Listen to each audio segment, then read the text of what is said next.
Before we get into the video, could everyone please subscribe to my channel? Thank you so much. I'm Rachel, 45, divorced, no children. I live alone in a small farmhouse on the outskirts of Texas, a place with more than 3 kinds of birds singing every morning and fewer than one man to talk to every night.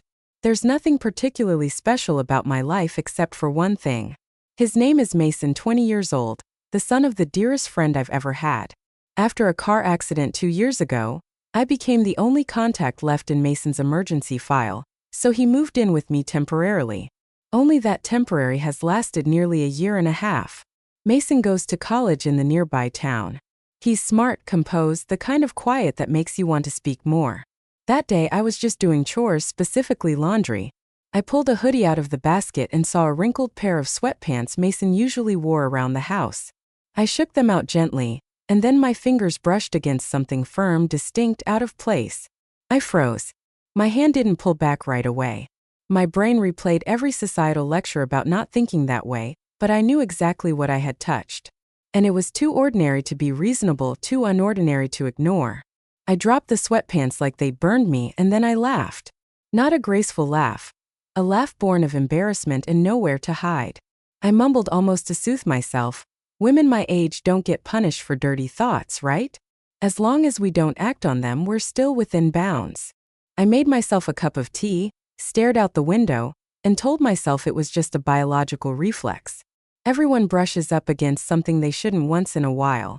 As long as you know where to stop, it's fine. That's what I told myself, and I truly believed I could forget it. But a few nights later, when I heard the sound of water running in the bathroom long past midnight, I realized something. Not every accidental touch can simply be brushed aside. Some things, no matter how brief, leave behind a hairline crack, right on the edge of your boundaries. Since the laundry incident, I had tried to keep my distance from Mason strictly. No lingering glances past 3 seconds, no sharing small enclosed spaces, no hugs, not even the maternal kind. But Mason had no idea. He still walked barefoot into the kitchen each evening, hair slightly tousled after a shower, always speaking in that soft tone as if afraid to disturb the quiet. "You saved me some dinner? Thanks, just that, nothing inappropriate." And I would respond the way any guardian would. "Yes, there's lemonade in the fridge. Stop drinking soda at night." I don't know when those conversations began to carry a second layer. Not in the words, but in the way we looked at each other. One night I was washing glasses. Mason stood beside me and handed me a towel. His hand brushed my shoulder very lightly, but just enough to make me flinch. "Sorry, I didn't mean to startle you," he said. I turned to smile, and that smile, I'm certain, was the kind women use when hiding something. "It's okay. A little touch never killed anyone, right?" The moment I said it, I wanted to slap myself. I turned away, pretending to focus on the glass in my hand. But I still heard Mason chuckle. It wasn't nervous laughter. It was the kind of laugh that says, "You just noticed something you never saw before." That night I tossed and turned in bed. I don't remember what I dreamed of, only that the next morning when Mason left the house, I looked at him just a little longer than I should have. And he looked back at me too, not in a rush, not embarrassed, just the gaze of someone slowly realizing the distance between family and someone you find attractive is sometimes no thicker than a layer of cotton, and a single glance back. That night it rained. Not a heavy downpour, no thunder, just steady, quiet rain, persistent as background music no one pressed play on but no one could turn off either. The power flickered. The entire block went dark at 8 p.m. I pulled candles from the kitchen drawer. The kind I kept buying out of habit even though no one had hosted a romantic dinner in this house in over 5 years. I lit one. Its amber glow danced along the counter and the faint footprints tracked in from the wet porch. Mason walked in, his t-shirt damp, clinging slightly to his chest, a bag of warm chips in his hand. "Still hot," he said. "In exchange, can I have a cup of your lemon tea?" I nodded, said nothing. My hands moved to make tea, but my mind lingered on a thought.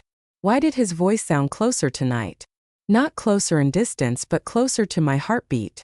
We sat on the sofa, one at each end, a quilt draped loosely between us like a neutral border. Both of us stared out the window, rain tapping gently on the tin roof like a rhythm only silence understood.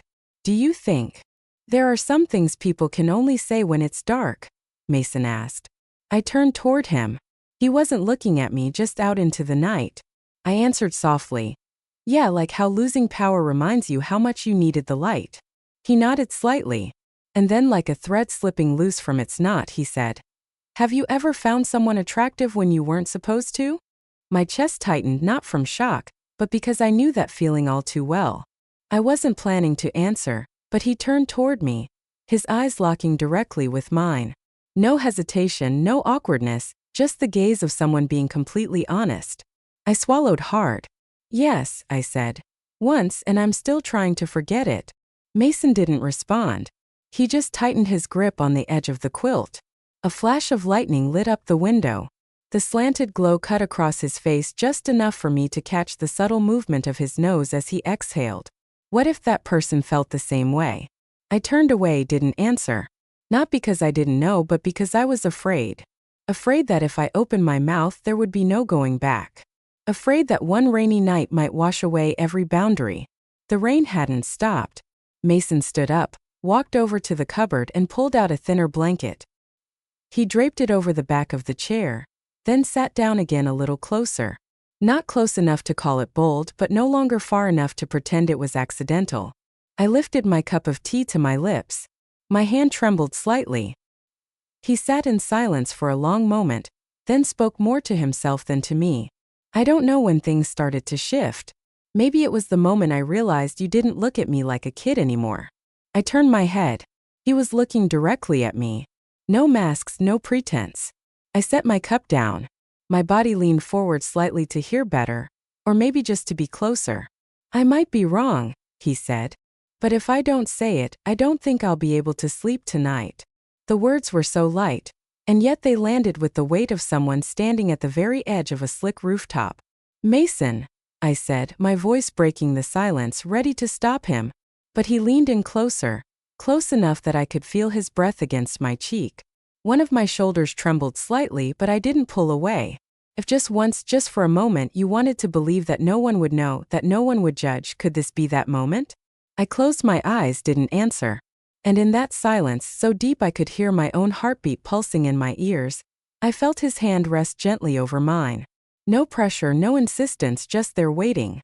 A flash of lightning lit up the window again, and I, with all the contradictions, the longing, the fear, and the loneliness of a woman far too used to suppressing her feelings, did not pull my hand away. We didn't say another word. We didn't have to. It was just a touch, but it was enough to mark the moment when everything from now on could never be the same. The next morning, the house returned to its familiar sounds. The low hum of the coffee maker, the soft scuff of sneakers across the wooden floor, the front door opening and closing again. I sat alone in the kitchen, not because Mason had left, but because I needed space to name what had happened in my own mind. I looked down at my hand, the same hand that hadn't pulled away the night before. Mason didn't say a word when he left this morning. Just a passing glance, not evasive, not regretful, but not joyful either. He said, I'm heading to class. I just nodded. No smile, no reminder to take an umbrella. Because every word felt like it was part of a performance. I washed the dishes as usual. My hand still remembered the warmth of his palm. My heart still didn't know how to feel. I should have said something last night, this morning now. But I said nothing. I was afraid that if I named the mistake, I would have to own it. But if I stayed silent, maybe it would evaporate on its own like steam. I thought about the other women I'd met in waiting rooms during counseling sessions. Women who once confessed to a misstep with someone they should never have. I used to sit across from them, nodding sympathetically but secretly thinking, as long as you know where to stop, everything will pass. Now I understand the stopping point isn't in the feet. It's in the heart, and the heart doesn't always follow the rules. That afternoon, Mason didn't come home. He texted, I'm staying in the dorm tonight. Big test tomorrow. I typed, okay, study well, but didn't hit send. I deleted it, then put the phone down. The house was quiet, and for the first time in a long time, the silence didn't feel like absence. It felt like the weight of too many things that couldn't be named. 3 days later, I left a note on the kitchen table. Just one short sentence. I'll be gone for a few days. Don't worry, everything's fine. I didn't wait for Mason to come home. I didn't leave any more explanations, not because I was running away, but because I needed to leave before things sank deeper than they already had.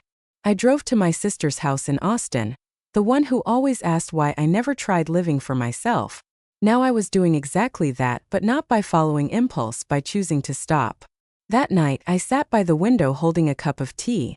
I thought about Mason, about his eyes, the quiet warmth of his hand resting on mine, and the terrifying silence that followed. I understood something then. A connection, no matter how real, if it happens at the wrong time, in the wrong role, under the wrong name, it will still end as a wound on both sides. I used to think I was just a lonely woman needing to be seen, to be touched, to be loved. But now I know the greatest courage isn't in loving. It's in knowing when to stop before you hurt someone else. Some mistakes don't require seduction or planning. Just one touch at the wrong moment, with the wrong person, or a glance that lingers too long without resolve, and then silence. Silence is what makes it dangerous. If you've ever found yourself confused about boundaries, please remember, no one should have to stay silent to preserve a relationship. And there's no such thing as being too sensitive when speaking your limits.